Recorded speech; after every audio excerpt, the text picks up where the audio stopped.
Welcome to First Chapter Fun, episode 9, I think. My decor has changed. I've been banished to the spare bedroom for a little bit. All of the kids and Rob, of course, everyone's at home. So I'm just here. Oh, Sanika has joined. I'm just going to wave. There we go.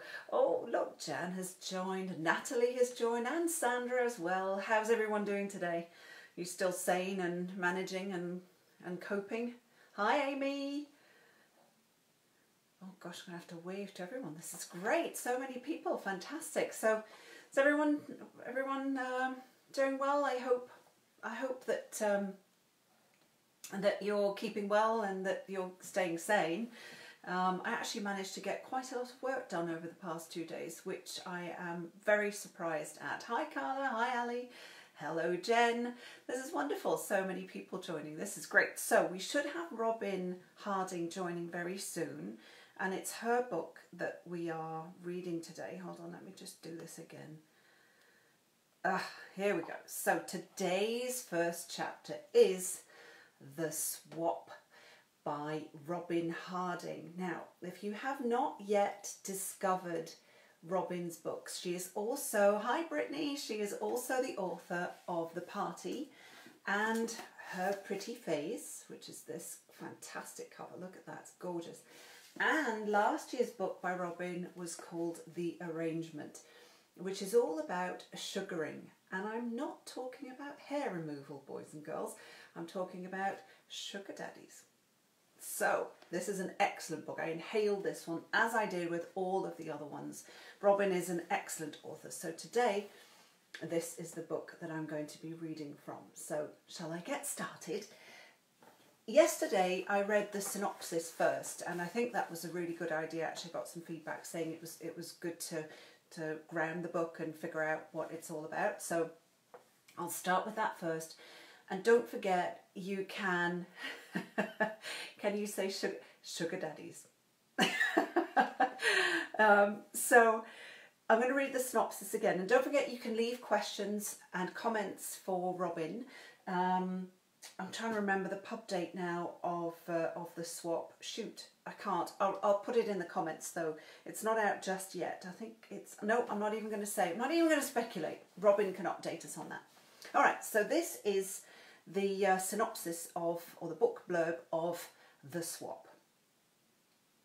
Lo Morrison is not your average teen. You could blame her hippie parents or her looming height or her dreary, isolated hometown on an island in the Pacific Northwest. But whatever the reason, Lo just doesn't fit in. And neither does Freya, an ethereal beauty and once famous social media influencer who now owns the local pottery studio. After signing up for a class, Lo quickly falls under Freya's spell, and Freya, buoyed by Lo's adoration, is compelled to share her darkest secrets and deepest desires. Finally, both feel a sense of belonging. That is, until Jamie walks in through the studio door. Desperate for a baby, she and her husband have moved to the island, hoping that the healthy environment will result in a pregnancy. Freya and Jamie become fast friends, as do their husbands, leaving Lo alone once again. And then, one night, after a boozy dinner party, Freya suggests swapping partners. It should have been a harmless fling between consenting adults, one night of debauchery that they would put behind them, but instead it upends their lives and provides Lo the perfect opportunity to unleash her growing resentment. Oh, Robyn's with us. Hey, Robyn. Robyn, remind me, if you can, in the comments, when does The Swap publish? If you can just write a note, and that would be great, and then I'll be able to tell everyone. Hi, Judy. Thanks for asking if my headache has gone. Yes, it has. It's gone. It's away. Hi, Roz. Roz has joined too. Roz is in the house. Okay, so I will now read the first chapter. Oh, Robyn just said June 23rd. So The Swap publishes June 23rd, so not long to go. Okay, I'll now read chapter 1. The Swap by Robyn Harding. Chapter 1. Lo Morrison. I first saw Freya at my high school. I hated school, found the classes as dull and simple as my fellow students. This attitude didn't endear me to my teachers nor my classmates, so I was alone, as usual, when she walked through the double front doors. No one noticed her, which seemed to be her intent. She wore a ball cap and aviator sunglasses that she didn't remove under the fluorescent lights. Her shoulder-length blonde hair was pulled back into a low ponytail, her heart-shaped face free of makeup. She was petite but curvaceous in her faded jeans and plain white tee, with the kind of figure rarely seen outside of comic books. I had a comic book figure too, Popeye's girlfriend, Olive Oil. Even through the crowd in the hallway, I could tell she was somebody. There was no way I could have known then that she would come into my life and change me, but I felt a magnetic pull toward her, like I had to meet her. It was destiny. The other kids were immune to her presence. It was lunch break, so they were all wrapped up in their pathetic social jockeying, gossiping, flirting or roughhousing. We'd graduate in less than 3 months, and everyone was already obsessing about prom, pre-parties, after-parties and college. Everyone but me, that is. I watched the woman head to the office as Morrissey warbled through my earbuds. Unlike my pop and rap-loving peers, I prefer to listen to angsty classics, the Smiths, Nirvana, R.E.M. She was too old to be a student, too young to be a parent, too cool to be a teacher. As she disappeared into the principal's domain, I wondered, who was this woman? What was she doing at Bayview High, and why was she dressed like an incognito celebrity? A few minutes later, she emerged from the office with Principal Graff beside her.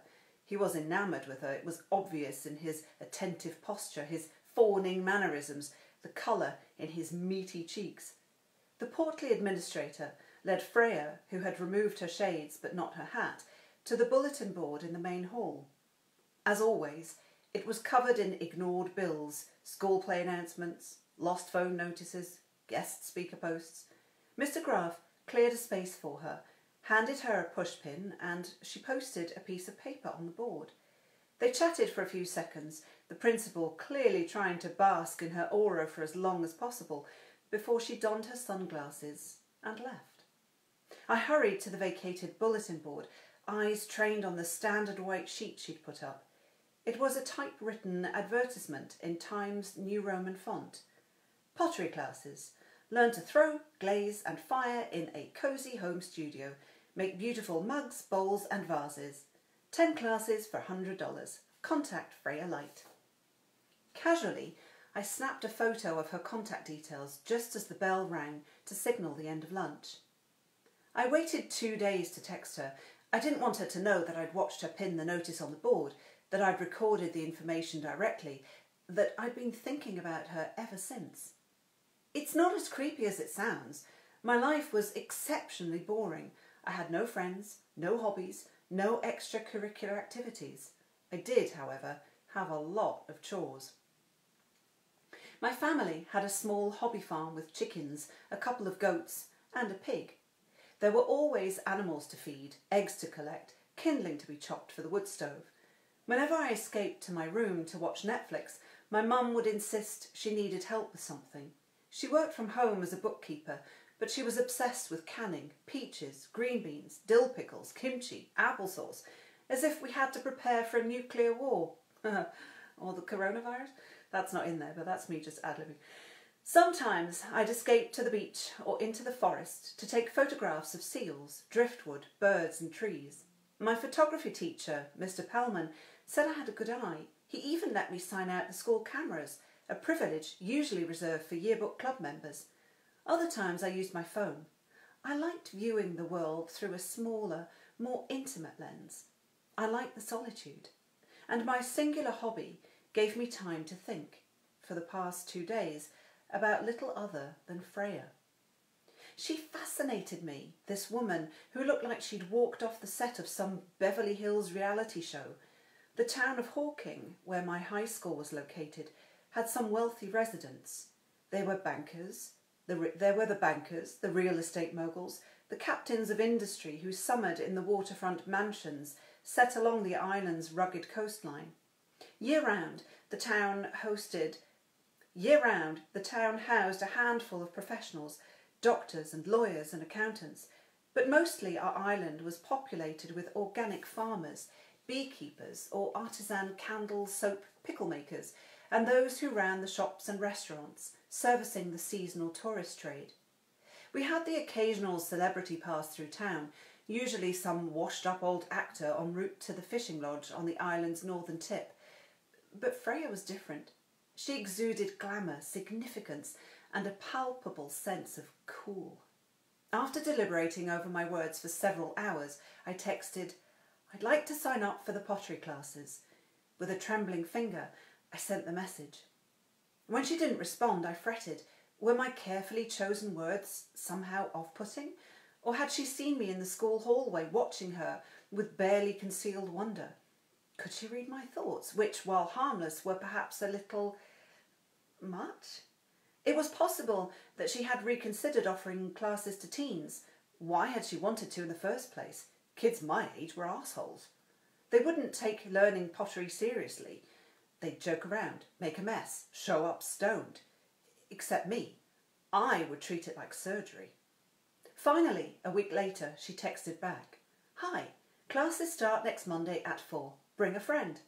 I had one more problem, or should I say I had 62 more problems. I decided to steal the shortfall from my younger brothers.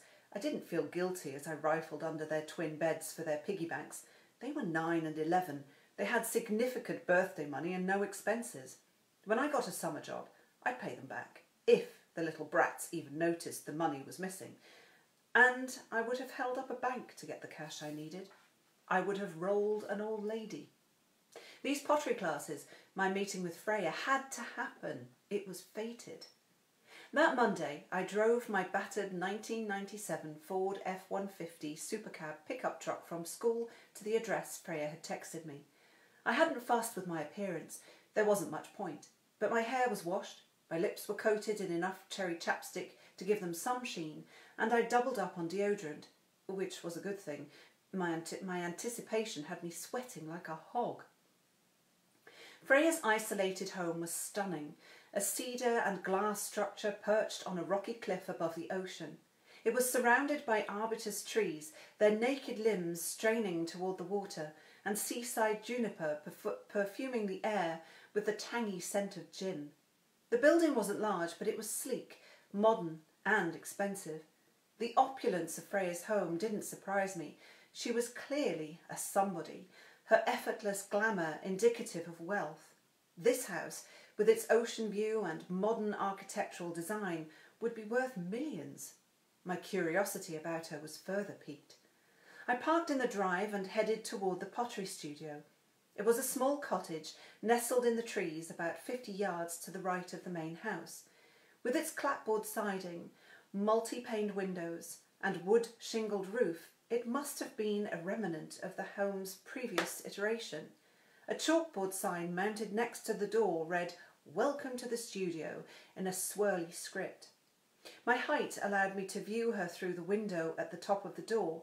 Freya wore black tights and a loose denim shirt, her pottery smock, her blonde hair pulled back in a stylishly messy bun. I watched her plunk a heavy bag of grey clay onto a slab table, arrange her various tools into plastic containers. She was preparing for my arrival, and I found it oddly touching. Before I became mesmerised by my observations, I knocked briefly and entered.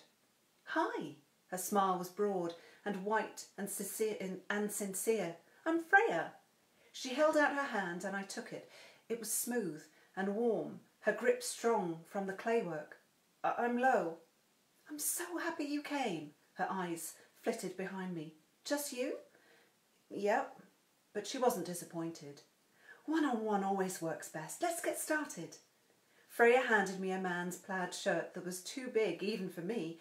As I rolled the sleeves, Freya sliced several 1-inch pieces from a block of clay using a wire with 2 wooden handles, a garrote. We began by wedging, pressing the clay into itself, making it malleable and releasing any air bubbles. I watched Freya intently, copying the movement of her small but powerful hands. Afterward, we filled 2 metal containers with warm water from the back sink and moved to the wheels. Here we encountered our first hurdle. "Are you right-handed?" she asked me. "No, I'm left-handed." "Oh," her brow furrowed. "You'll turn the wheel clockwise then. I'll try to do a left-handed demonstration, but I'm not very ambidextrous." "It's okay," I assured her. "I'm used to learning everything opposite." And so we began. Freya chatted as I got used to the feel of wet clay spinning beneath my hands, of the force of my touch to morph it into a vessel. She had moved to the island just 4 months ago, she told me. It was her husband's idea. She had a husband. Of course she did. A beautiful woman her age would not be single. "He wanted a fresh start," she elaborated, eyes on the perfect clay cone taking shape upon her wheel. "And you?" I asked. She didn't answer right away. Her hand slipped over the top of the mini mountain, palm compressing it into a small round hill. "I didn't want to be here, but I have no choice." "That makes 2 of us," I muttered. She looked up at me, a slow smile spreading across her face. She saw me. She really saw me. I was not simply a misfit teenager, tall and awkward, an outcast. I was a kindred spirit. And that was chapter 1. Ross just said, "Freya is dangerous."